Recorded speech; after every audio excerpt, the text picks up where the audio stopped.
नमस्कार दर्शक बंधु आम यूट्यूब चैनल को पुणी थे स्वागत करुच्ची। तो चलतु आज भिडियो स्टार्ट करवा। तो आज किसी मु रेसिपी नहीं कि आसी चलतु देखा। तो रेसिपी तो जमी जानूे ए ताल सीजन चलती टे ताल बड़ा खायापी समस्त मन हो तो आमर भी मन होता तो मुझे करदेली। तो बर्तमान देखो मोर प्रथम कर ताल रेंकी देती ताल को रेंकी दे सारापर भल भाव रेंकी रेंकी देकी मंडटा काढ़ी देती। काढ़ी दे सारापर देखो प्रथम गैस करे बसईदे करे बसईदेकी से जो ताल मंड को कढ़ी से ताल मंड सबूक जी परिमाण कि मेम्बर अनुजाई आप पकेवा कथा पकेबे। तो एक्सेस पकेबेनि कि कम पकेबेनि ताहा भल हम ना। तो देखो मु ताल मंडटी सबू पकई दे सारापर तापर टिके उषुम हाँपाई छाड़ी दूसरी कहीं तालटा टे सीझीज। ताल सीझिले टे भल लगे न सीझिले टे पितालिया पितालिया टे लगे। तापर कौन कली तापर टे डांगे देली डांगे दे सारापर मुझे ताल मंडरे कि सबू पकईदेवी सबू माने कौन जे प्रथम करी मु पानमुरु टे पकेली तापर सफा चीनी आप परिमाण अनुसार पकेबे। जदि तालटा मीठा थी कम पकेबे जदि ताल मीठा कम नथिबो ताले चीनी टिके अधिका देबे। तो मोर देखंतु ताल आउ पानमुरी चीनी सबू जाक मिक्स करदेली। तो तापर टिके फुटिया छाड़देवा फुटी सारा पर लुण टिके पकेबा लुण टिके पकेबा पकई सारा पर आउट थे घाटी देवा। तो बेसी मुंजा भी सीझेबे नहीं कहीं भल भी हेनी पिठौटी। तो बेसी मुंजा सीझेबानी खाली उषुम है पर्यंत ताकू काढ़ीदेवा। तो देखंतु मु केमिति करुच्ची तो सही भाले भाव करेंगे। तो बर्तमान मोर पिठौटी सीझी गलानी देखंतु बबल्स बाहर पड़ानी।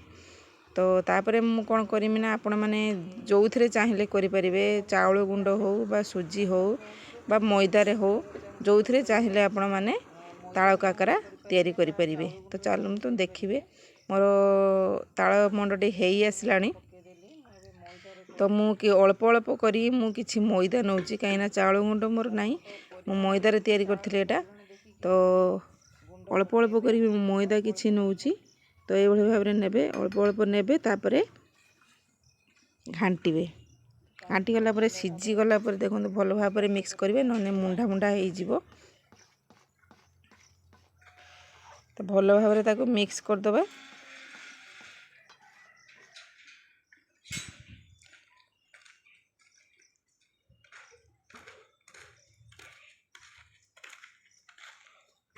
तो देखो भल भाव में मिक्स करदे मिक्स कर सारापर सीझापी टे समय छाड़देवा कहीं भल भाव में मिक्स करेंगे ना मुंडा मुंडा हो गोटा गोटा रही मेंढा मेंढा रक हो कहीं भल हेनी पिठा भल हेनी भितर भलसे पशबनी।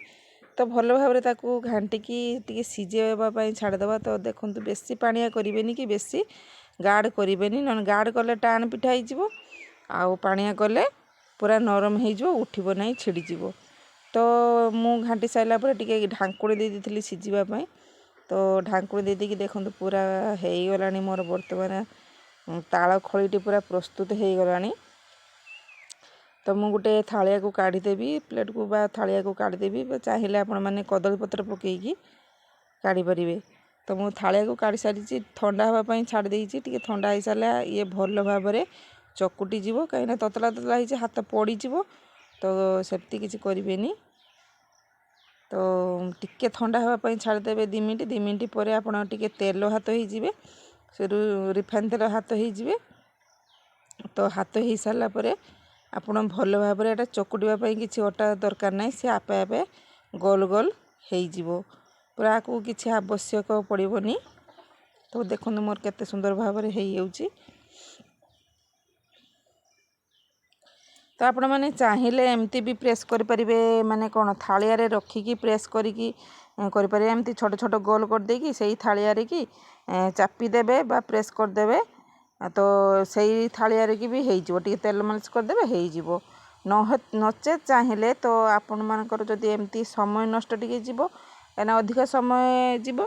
तो समय को बचेवाई हेले तो मु एमती न करी तो हाथ रे गोल गोल करी हाथर 2 हाथर गोल गोल कर दी हाथर की प्रेस कर देची। तो हाथ पापुली रे कि प्रेस करदेवे आहुरी सहज ହେବ।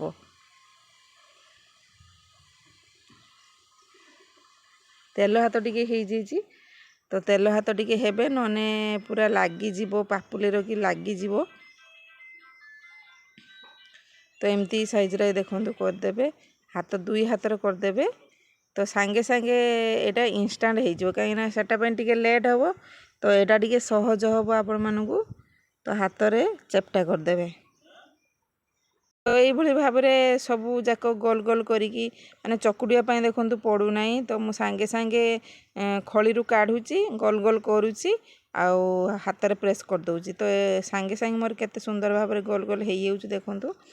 ତ ଏଇଭଳି ଭାବରେ ସବୁ ଯାକ କରିଦେବି। ତ ମୋର ଏଠି ସବୁ ଯାକ ହେଇଗଲାଣି। ତାପରେ ତେଲ ଗରମ କରିକି ଆକୁ ପକାଇବା। ମୋର ଏଠି କରେଇର ତେଲ ଗରମ ହେଇଯାଇଛି। ତେଲ ଗରମ ହେଇଯାଇଛି ଦେଖନ୍ତୁ, ଭଲ ଭାବରେ ଗରମ କରିଦେବେ, ନହେଲେ ସିଝିବନି।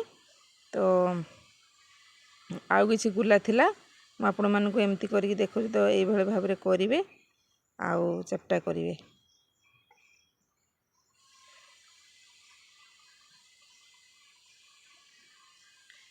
ଆମର ଏଠି ତେଲ ଗରମ ହେଇଗଲାଣି। ତେଲ ଗରମ ହେଇସାରିଲା ପରେ ମୁଁ ସବୁ ପିଠା ଗୋଟେ ଗୋଟେ କରି ପକାଇବି। ସବୁ ଯାକ ପକାଇବେ ନାହିଁ, ଗୋଟେ ଗୋଟେ କରି ପକାଇବେ, ନହେଲେ କ'ଣ ହେବ ନା ନା ଯୋଡ଼ିଯିବ ସବୁ। ଯୋଡ଼ି ସାରିଲା ପରେ ଆଉ ଫୁଲିବ ନାହିଁ ଭଲସେ। ତ ଗୋଟେ ଗୋଟେ କରିକି ବା 2ଟା 3ଟା କରିକି ପକାଇଲେ ଆଉ ଯୋଡ଼ିବ ନାହିଁ। ତ ମୋର ଦେଖନ୍ତୁ ଭଲ ଭାବରେ ତେଲ କେରକ ହେଇ ଫୁଟି ଯାଉଛି, ଗରମ ଭଲସେ ହେଇଯାଇଛି। ଆଉ ଦେଖନ୍ତୁ କେତେ ସୁନ୍ଦର ଭାବରେ ଫୁଲି ଯାଉଛି। ତ ଏଇଭଳି ଭାବରେ କରନ୍ତୁ ବା ଖାଆନ୍ତୁ, ଖୁଆନ୍ତୁ। ଏବେ ତ ବର୍ଷା ସିଜିନ୍ ଚାଲିଛି, ତାଳ ବି ସିଜିନ୍ ଚାଲିଛି, ଆଉ କିଛି ଦିନ ପରେ ମିଳିବ ନାହିଁ। ତ ଏମିତି ବର୍ଷର ଥରେ କରିକି ଖାଆନ୍ତୁ, ଆଉ ଘରର ମୁରବୀମାନଙ୍କୁ କରିକି ଖୁଆନ୍ତୁ, ଭଲ ଲାଗିବ। ତ ଆଜିର ରେସିପିଟି ଆପଣମାନଙ୍କୁ କେମିତି ଲାଗିଲା, ତ ଲାଇକ୍ ସେୟାର କମେଣ୍ଟ କରିକି କହିବେ। ତ ଭଲ ଲାଗିଲେ କମେଣ୍ଟ କରିବେ ଆଉ ସେୟାର କରିଦେବେ।